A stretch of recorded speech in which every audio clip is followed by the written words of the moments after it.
رمضان كريم كريم كريم شهر عظيم عظيم عظيم. السلام عليكم ورحمة الله وبركاته.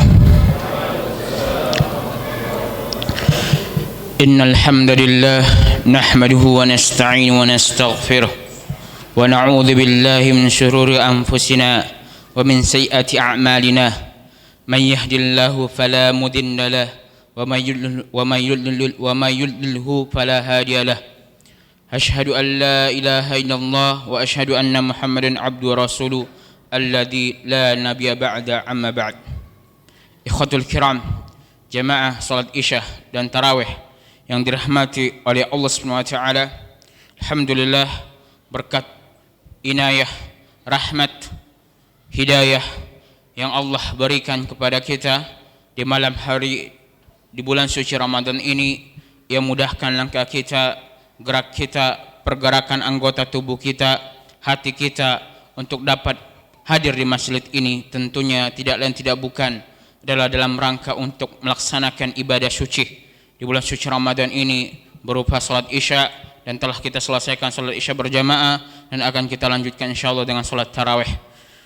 Dan tentunya kita dapat melakukan ibadah ini, kita selesai dari salat Isya berjamaah tidak lain tidak bukan dikarenakan rahmat hidayah yang Allah berikan ke hati kita, yang Allah limpahkan kepada diri kita, kepada hati-hati kita, sehingga kita pun masih terpanggil untuk melaksanakan ibadah tarawih di malam hari ini, di malam ke-15 di bulan suci Ramadan ini, yang mana banyak di luar sana kaum muslimin, baik laki-laki ataupun perempuan yang dewasa, mereka sudah luput dari beribadah kepada Allah Subhanahu wa taala di bulan suci Ramadan ini.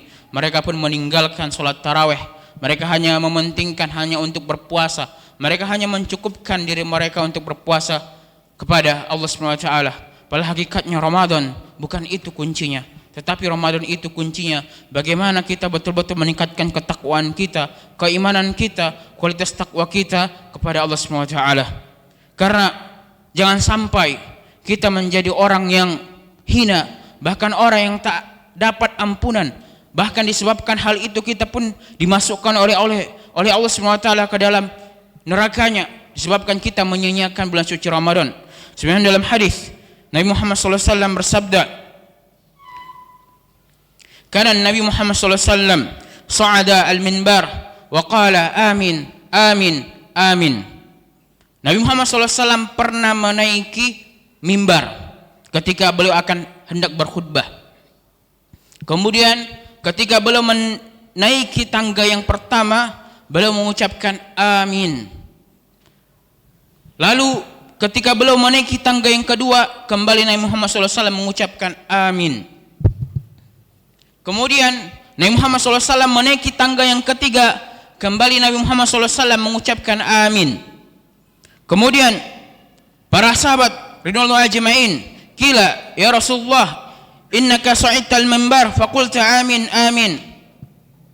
Para sahabat ridwanullah ajma'in bertanya, "Wahai Rasulullah, kamu tadi menaiki mimbar sambil mengatakan amin amin sebanyak 3 kali." Maka Nabi Muhammad SAW pun menjawab apa yang dikatakan ataupun apa yang dipertanyakan para sahabat ridwanullah ajma'in. Nabi Muhammad SAW berkata, bersabda, "Faqala inna Jibril alaihissalam atani faqala man adraka syahr Ramadan falam yughfar lahu fadakhala an-nar fa'ab'adahu Allah. Qul amin." Ketika aku menaiki mimbar pertama, Jibril alaihissalam mendatangiku. Lalu ia mengatakan, orang yang menjumpai bulan suci Ramadan tetapi ia tak diampuni oleh Allah Subhanahu wa taala, padahal ia menjumpai bulan suci Ramadan, tamat dari bulan suci Ramadan, selesai ia melewati bulan suci Ramadan, tetapi ia tidak mendapatkan ampunan Allah Subhanahu wa taala. Bahkan yang lebih parah, Allah menjauhkan ia dari ampunan itu. Lalu malaikat Jibril alaihissalam pun berkata, "Katakanlah amin kepada orang yang seperti ini." Nabi Muhammad SAW pun langsung mengucapkan amin, mengaminkan doa perkataannya malaikat Jibril alaihissalam. Kemudian Nabi Muhammad SAW kembali melanjutkan, "Faqultu amin."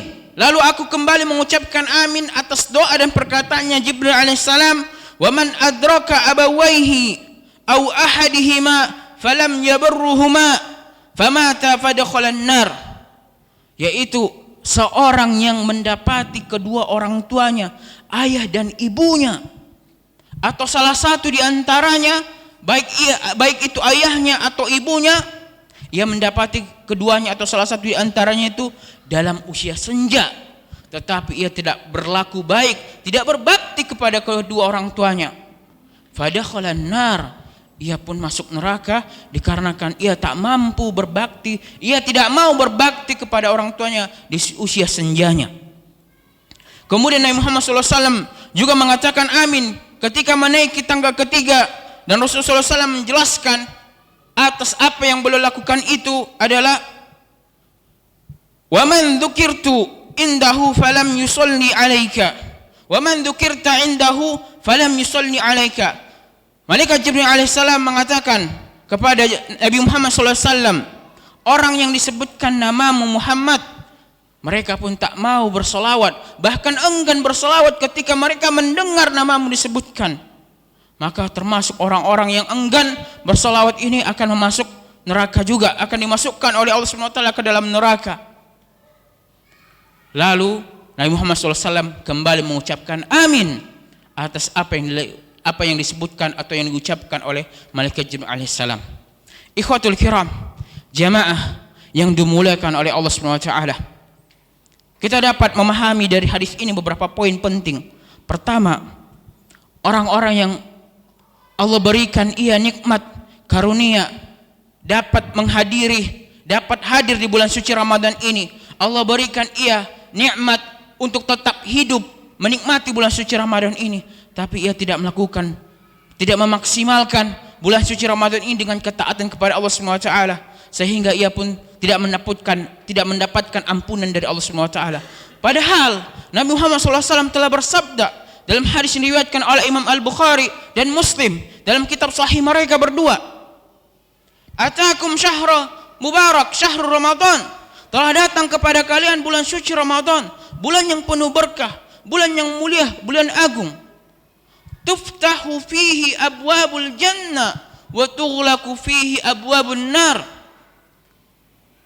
Telah datang bagi kalian bulan suci Ramadan, yang hadir bulan suci Ramadan ini di kalangan kalian, di tengah-tengah kalian, yang mana kemudian bulan suci Ramadan ini dibukakan seluas-luasnya pintu-pintu surga. Para ulama hadis menjelaskan arti dari dibukakan seluas-luasnya pintu-pintu surga ini adalah dibukakan rahmat seluas-luasnya. Allah cucurkan rahmat seluas-luasnya, sebesar-besarnya, sebanyak-banyaknya untuk umat Islam di bulan suci Ramadan ini. Lalu makna tughlaqu abwabin nar, dan makna ditutupnya serapat-rapatnya pintu api neraka di bulan suci Ramadan ini, makna disebutkan para ulama hadis, artinya adalah ampunan Allah SWT dibuka seluas-luasnya. Maka binasalah, celakalah orang yang ia mendapati bulan suci Ramadan, tapi ia tidak mendapatkan ampunan. Pada rahmat Allah begitu luas di bulan suci Ramadan itu, begitu melimpah. Bahkan ampunan Allah SWT juga begitu besar, begitu tercucurkan kepada hamba-hambanya di bulan suci Ramadan ini, tapi ia juga tidak mendapatkan ampunan Allah SWT walaupun ia selesai melaksanakan ibadah puasa 30 hari. Tidak lain tidak bukan dikarenakan apa? Dikarenakan ia tidak memaksimalkan Ramadannya. Dia hanya memperhatikan puasanya saja. Ia tidak meninggalkan perbuatan dosanya, perkataan dustanya, penghinaannya, bahkan kezaliman yang ia lakukan kepada saudaranya. Bahkan dia tidak melaksanakan qiyam di malam hari. Bahkan ia meninggalkan sholat-sholat yang wajib. Celakalah orang-orang seperti ini. Mereka akan dijauhkan oleh Allah SWT. Berdasarkan lisan Nabi Muhammad SAW tadi, Allah jauhkan mereka dari ampunan Allah SWT. Bahkan dalam riwayat hadis yang lain disebutkan dakhalan nar, orang-orang ini adalah calon penghuni neraka. Wal'iyadzubillah. Ikhwatul kiram, sungguh luar biasa nikmat yang Allah berikan kepada kita di bulan suci Ramadan ini. dengan bulan suci Ramadan ini kita mampu untuk memaksimalkan ibadah kita. Hakikatnya di bulan suci Ramadan ini kita berkompetensi, berlomba-lomba melakukan ibadah saleh, ibadah yang dianjurkan oleh Allah dan Rasulnya. Tentunya dikarenakan banyaknya umat Islam melakukan ibadah saleh ini berupa puasa, berupa qiyam, sehingga banyak yang gampang melaksanakan ibadah ini. Tetapi mereka ada juga yang tetap tidak gampang, bahkan di siang hari tidak melaksanakan ibadah puasa. Dikarenakan apa? Tentunya tidak bukan dikarenakan tidak ikhlasnya, tidak jujurnya hatinya beriman kepada Allah SWT. Kemudian dapat kita tarik kesimpulan juga dari melalui penjelasan hadis Nabi Muhammad SAW ini, bagaimana orang-orang yang mendapati kedua orang tuanya atau salah satu di antaranya dalam keadaan usia senja, tapi mereka tidak mendapatkan ampunan dari Allah SWT. Mengapa demikian? Dikarenakan mereka enggan berbakti kepada orang tuanya. Betapa banyak di luar sana ketika orang tuanya, ketika ibunya, ketika ayahnya telah lanjut usia, ia enggan untuk mengurusnya, ia enggan untuk menjaganya, merawatnya. Ia antarkan ayah dan ibunya ke panti jompo. Padahal dahulu ketika ia bayi, tidak mampu untuk mengambil makanan, memasukkan makanan ke mulutnya, ia merengek menangis. Ayah dan ibunya menyuapkan makanan ke mulutnya. Tapi hari ini ia begitu mudah mencampakkan kedua orang tuanya. Banyak hari ini orang-orang seperti itu, dan mereka ini termasuk orang yang akan Allah campakkan mereka ke api neraka. Waliyadzubillah. Padahal Nabi Muhammad SAW telah bersabda dalam hadis riwayatkan oleh Imam Al-Bukhari dalam kitab sahihnya. Sahabat radhiyallahu ajmain bertanya, seorang sahabat bertanya, "Ya Rasulullah, ma abdul amal? Apa amalan yang paling mulia indallah di sisi Allah Subhanahu wa taala?" Apa kata Nabi Muhammad SAW? Al-awwal, yang pertama adalah as-salatu ala waqtiha. Salat tepat waktu. Salat sesuai dengan waktunya. Artinya tidak meninggalkan salat. Senantiasa menjaga salat kapanpun setiap waktunya. Yang kedua, Nabi Muhammad SAW mengatakan birru walidain, berbakti kepada kedua orang tua. Subhanallah, Nabi Muhammad SAW telah menggariskan bahwasanya salah satu amalan yang paling mulia, paling besar, paling afdal di sisi Allah SWT adalah berbakti kepada orang tua. Terlebih-lebih di usia mereka senja. Bukan hanya di usia mereka senja, tapi dari hari ini, detik ini, mari kita berbakti semaksimal mungkin kepada kedua orang tua kita. Selama mereka masih hidup, selama mereka masih bersama kita, selama mereka masih ada di hadapan kita. Karena tentunya dengan kita berbakti pada mereka, pintu-pintu surga juga akan terbuka lebar, luas kepada kita. Akhiru da'wana alhamdulillah subhanallah bihamdika asyhadu an la ilaha illa anta astaghfiruka wa atubu ilaik. Alhamdulillah. Assalamualaikum warahmatullahi wabarakatuh.